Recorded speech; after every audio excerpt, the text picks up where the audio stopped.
Hey everybody, I'm Carl Lanning, Brazos River Charter School with This Week in History, specifically the week of August 23rd through 29th. Well, usually I do these on Mondays, but unfortunately yesterday I was a little bit busy and definitely sidetracked. This is my old friend Dixie. Dixie lived to the ripe age of 17, but yesterday unfortunately was her last. He was a heck of a dog. I'll miss you, Dixie.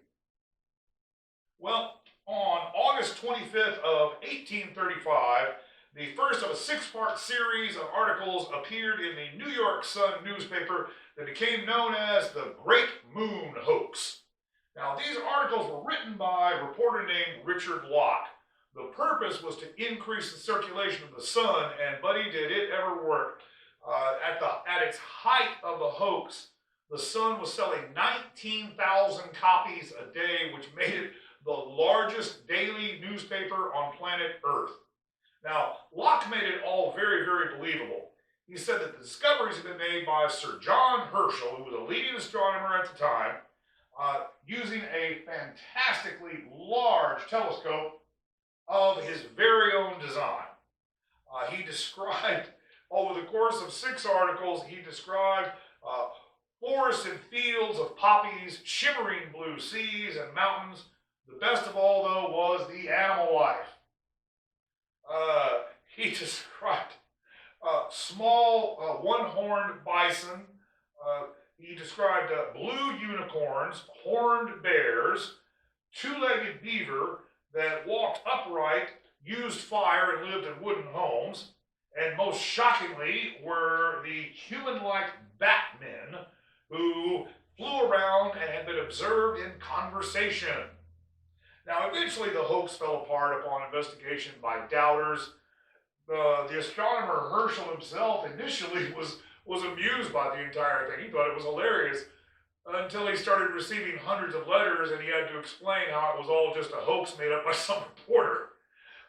Edgar Allan Poe was not terribly happy about this because he thought it plagiarized an earlier story that he had written. The readers seemed to take it with good nature. They took it for what it was. It was entertaining. It was funny. Nobody was harmed, except maybe Herschel. And they just went with it. These stories actually were reprinted in newspapers around the world for the next 15 to 20 years. And even P.T. Barnum, a man who knew a thing or two about hoaxes, called it, quote, a stupendous achievement. So, the Great Moon Hoax. Well, on August 27th of 1942, one of the last 4 battleships ever built for the United States Navy was launched. She was christened the USS Iowa. The Iowa won 11 battle stars for her action in World War II and Korea.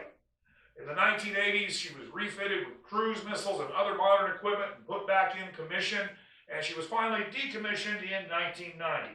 However, as I mentioned to you last week, this ship was unique in one way.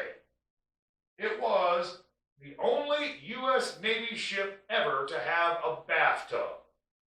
Now, it was installed in 1943 to accommodate President Franklin Roosevelt when the Iowa took him on the first leg of his trip to the Cairo Conference during World War II. FDR, having suffered from polio, taking a shower would have been almost impossible. I would imagine that FDR really appreciated the gesture and probably resented it as well. Look, everybody knew that FDR had contracted polio in 1921, but the future governor of New York and 4-term president went to great lengths to make sure that nobody knew exactly how badly it affected him. He also tried his best to live as normal a life as possible. Now, he despised the heavy leather and steel leg braces that he occasionally had to wear. But somehow or another, he actually taught himself using a cane for balance and his son's arm to sort of walk in a way. He also designed a chair, actually several chairs, that he used as president. What he did was take what was the back of a normal kitchen chair and attach it to the wheel base. That way, when he was sitting at a desk talking to reporters, it looked like he was sitting in a normal chair. He was a heavy smoker, and so he also attached the ashtray there as well. Now, he loved to drive very fast, according to his Secret Service detail. And so when he was at Hyde Park, the family place up on the Hudson River, he would do just that. He had at least 2 cars modified so that the brake, the clutch, the accelerator could all be controlled by hand from the steering wheel or via levers. Even on the steering column himself, he had something that I had never actually heard of before. It was a lit cigarette dispenser. With the push of one button, it would light a cigarette, and since it required, well, at least one hand to drive the car, he could satisfy a smoking habit that way. So, there we go, FDR. And finally, on August the 29th of 1987, Lee Marvin died.